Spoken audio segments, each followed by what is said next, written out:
Chapter 3, Blood and Shadow. The scout lunged. It came on all angles at once, limbs flailing like a spider caught in firelight, talons slashing through the air with an ear-splitting shriek. Dreyfuss didn't flinch. He ducked low and swung with all his strength.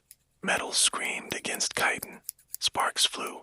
The pipe connected with its midsection, sending the creature staggering back. Its scream garbled and furious.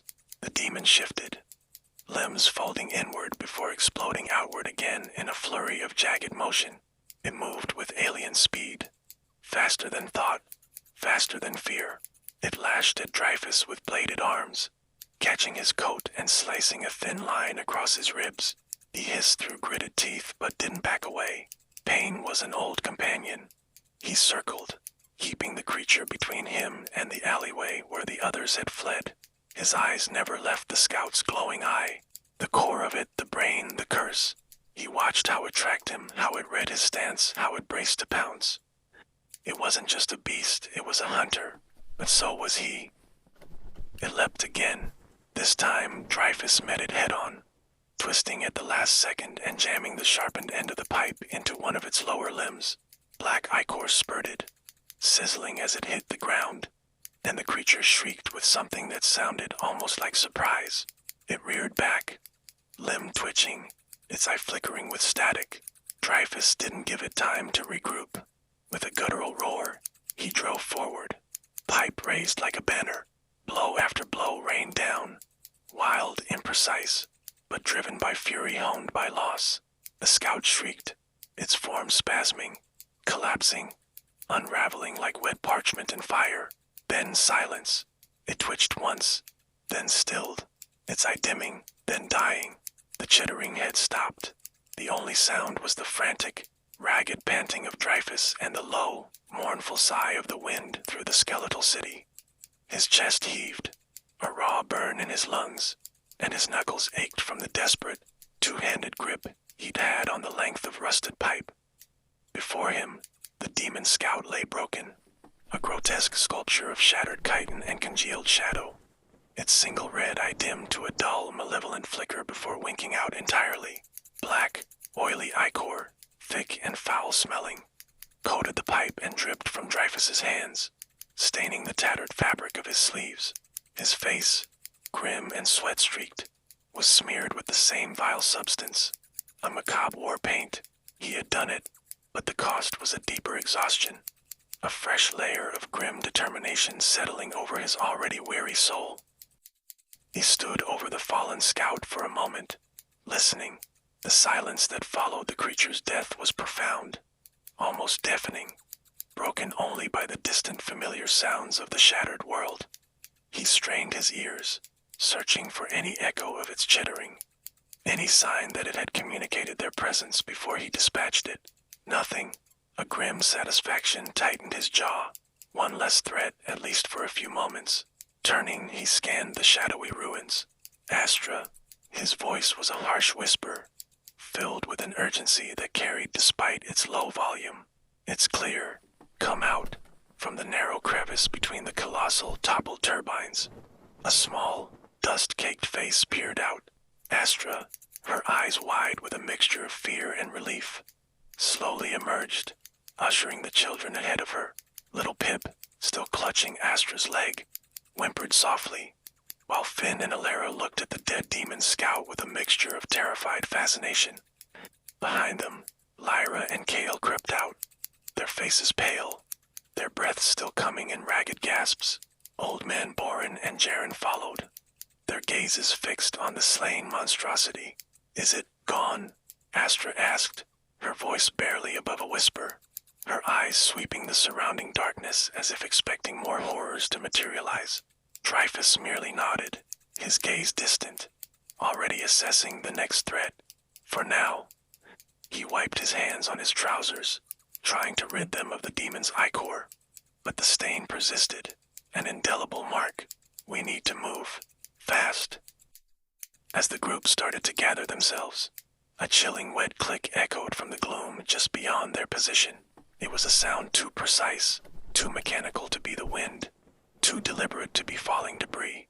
Dreyfuss spun, his makeshift pipe weapon raised. His eyes narrowed into slits. Then came the scream. It was Lyra, a sharp, choked cry of pure terror from the shadow of a collapsed airship wing. A second demon scout materialized, a near-perfect mimic of the first. But this one was larger, its movements faster, its glowing red eye radiating an almost palpable malevolence. It had clearly been working in tandem with the first, or perhaps had heard the faint sounds of their struggle. Its multi-jointed limbs ended in wickedly sharp talons, and it lunged not at Dreyfuss, but at the vulnerable flank of the group. Lyra, still trying to shield Kale, screamed again as the demon's talons tore through her flimsy shawl, raking across her arm. Kale reacted instantly, pulling her back, but the demon was too fast. It swiped again, and Lyra crumpled to the ground, a guttural shriek escaping her lips as dark blood bloomed on her shoulder. Before Kale could even process the horror, the demon whirled, its form a blur, and its talons plunged into Jaren's side. The mechanic let out a choked cry, dropping his satchel of tools with a clatter, his hands going to the gushing wound. Old Man Boren, fumbling with his pistol, managed to fire a single, sputtering shot, but it merely ricocheted off the demon's chitinous hide with a pathetic clang. "No!" Astra cried, rushing forward, her small frame surprisingly fierce, instinctively moving to shield the children. Dreyfuss moved then, a blur of desperate motion. He knew he couldn't let this demon escape, couldn't allow it to report their presence. He met the charging scout head-on, swinging the pipe with a furious, almost wild abandon. The metal shrieked against chitin, a dull thud echoing through the ruins as he connected, forcing the creature back. The demon hissed, its red eye burning, and retaliated with a flurry of strikes, forcing Dreyfuss to twist and duck, barely evading its lethal talons. He felt the wind of its passing, the brush of its vile hide, the heat radiating from its malevolent form. His movements were desperate, bordering on reckless. Each swing of the pipe was aimed at the demon's vulnerable joints, its glowing eye, its fragile skull. The demon was quicker, more agile than the first, and it had the element of surprise. He was bleeding from a shallow cut on his cheek, a burning sting where one of its talons had grazed him.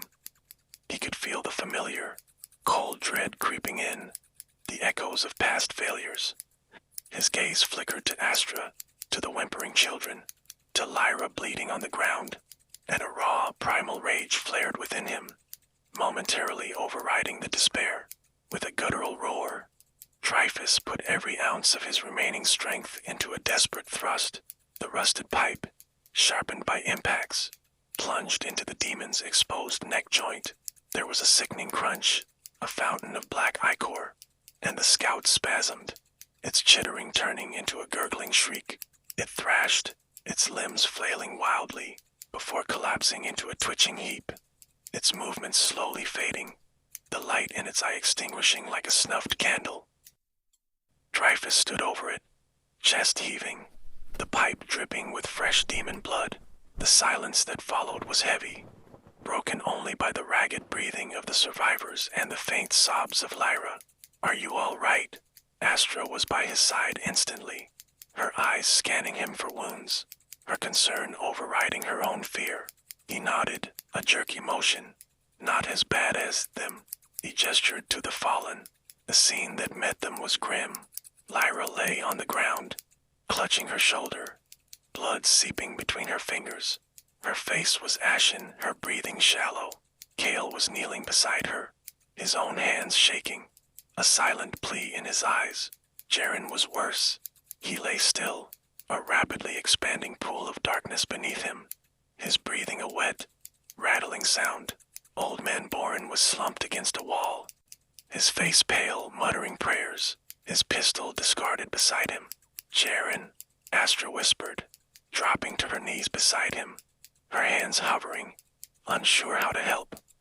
His eyes were wide, fixed on nothing, a faint tremor running through his body. His hands twitched, as if still reaching for a tool that could fix this broken world. Within moments, the last ragged breath shuddered out of him. His eyes remained open, staring. Jaren, the pragmatic mechanic, was gone. Lyra was fading fast too. Her breaths were shallow gasps, her eyes glazing over. Kale sobbed openly, holding her tightly. Lyra, no, please, Lyra. Astra, despite her own terror, quickly assessed the situation. We can't move them like this, she said, her voice strained, the natural healer within her taking charge. Jaren is gone. Lyra, she's lost too much blood. We need to stop the bleeding, and quickly. And the children, they're terrified.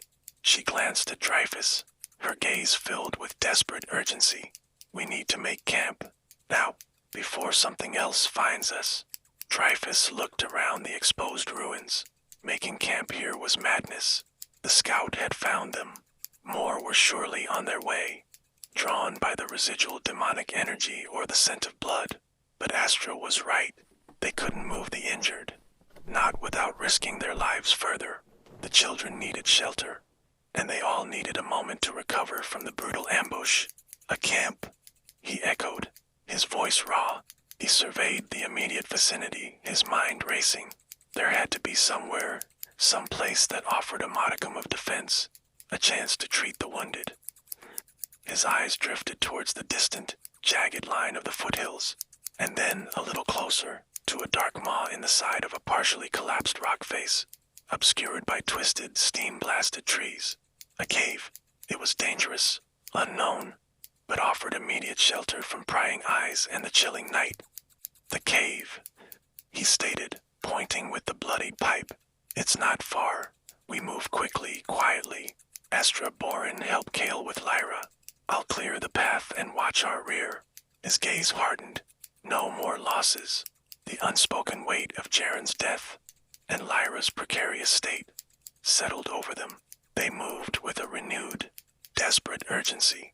Kale, his face streaked with tears and dirt, gently lifted Lyra, cradling her against his chest. Her head lolled, her breathing a faint rasp. Old man Boren, shaking off his daze, used his walking stick as a makeshift support for Kale, his grizzled face a mask of grim determination. Astra, ever practical, scooped up little Pip, clutching her close, while Alara and Finn clung to her other hand, their eyes wide and silent. Dreyfuss led the way, his senses hyper-alert, moving through the debris with a swift, almost silent precision. He kept his head on a swivel, his eyes darting into every shadow, his ears straining for any sound beyond their own ragged breaths. The pipe was still gripped tightly in his hand, a crude but effective weapon. The sheathed sword on his back felt heavier than usual, a constant, mocking presence. The fight with the scout had been instinctual, brutal, but it had drained him. He felt the familiar surge of frustration, the burning anger at his own powerlessness when it truly mattered. He had used his hands, a piece of scrap metal, and sheer desperation. The sword, it remained bound, a weapon of legend that refused to heed his call. He pushed the thought aside. There was no time for it now. Survival was all that mattered. The short trek to the cave was fraught with tension. Every creak of metal, every shift of rubble, sent a jolt of fear through the group. They passed the husks of ancient steam trains, their tracks twisted into grotesque knots, and the skeletal remains of colossal, multi-limbed automatons, frozen mid-stride. Their gears rusted solid. The air grew colder, the wind more biting. As they approached the rocky outcrop, the cave mouth was a gaping maw, shrouded in shadow, its interior lost to the deepening twilight. It smelled of damp earth and something else, something wild and untamed. Dreyfuss moved in first, pipe raised, his eyes adjusting quickly to the gloom. He swept the small cavern, confirming it was empty of immediate threats, though a lingering, animalistic scent clung to the air. Clear, he announced, his voice echoing in the confined space. One by one, they shuffled into the cave, the relative darkness a welcome cloak. Kale gently laid Lyra down on a relatively flat patch of ground, his gaze never leaving her. Astra was already rummaging in her satchel, pulling out crude linen strips and a small, stoppered vial of antiseptic made from scavenged chemicals. We need light. Boren rasped, his voice trembling. Jaren's tools, scattered where he fell, now lay silent testimony to their loss. Astra quickly found a scavenged steam lamp from her pack, its intricate brass casing surprisingly intact. With a few practiced movements, she managed to ignite its small, enclosed flame, casting a flickering golden glow that pushed back the oppressive shadows. The warm light, though dim, brought a small measure of comfort, illuminating the weary, tear-streaked faces of the survivors. "Kale, help me elevate her leg," Astra instructed, her voice calm and steady. Despite the tremor in her hands, she worked with practiced efficiency, cleaning the wound on Lyra's shoulder, her brow furrowed in concentration. The gash was deep, long, and bleeding profusely. "This is bad, very bad." As Astra worked tirelessly on Lyra, Dreyfuss stepped to the cave entrance. He didn't go far, just enough to have a clear view of the approach, his back a silent sentinel against the darkness. He watched the last vestiges of twilight fade, giving way to the oppressive blackness of night. The purple glow of the distant demon towers seemed to pulse with a more sinister intensity now, their alien light casting long, shifting shadows that danced like phantom demons across the ruined landscape. He heard Kale's heartbroken sobs as he watched Astra desperately try to save Lyra. He heard the children's hushed whimpers and Boren's low, mournful prayers. He thought of Jaren, lying cold and broken out there. Another life snuffed out, another name added to the endless tally. The bitterness welled within him, a familiar, acrid taste on his tongue. He had promised to protect them. He had failed again. The sheathed sword on his back felt like a crushing weight, a symbol of his impotence, a reminder of the day he lost everything. He closed his eyes for a brief moment, seeing not the ruined cityscape, but another place, another time, another face consumed by flames and shadow. The images, though fleeting, were enough to make him clench his fists, his knuckles white against the bloodied pipe. He had to be stronger. He had to. "We need to bury Jaren," Astra said after a while, her voice heavy, a grim finality in her tone. "And Lyra, she needs rest. We can't move her until the morning, if she even makes it through the night." Her eyes met Dreyfuss's, filled with a raw, desperate plea. "We're trapped here until dawn." Dreyfuss looked out into the unyielding darkness, then back at his decimated group. Lyra's life hung by a thread. Jaren was gone, and the others were shaken to their core. He understood the unspoken sentiment. They were broken for now. "Agreed," Dreyfuss said, his voice flat, devoid of emotion, yet carrying an unwavering resolve. He picked up a piece of scavenged rebar, its end sharpened to a crude point. "I'll start digging." He would dig Jaren's grave, a silent promise to the fallen, and then he would stand watch, the unblinking guardian, until the first rays of the sun pierced the demonic night. They would survive this. They had to.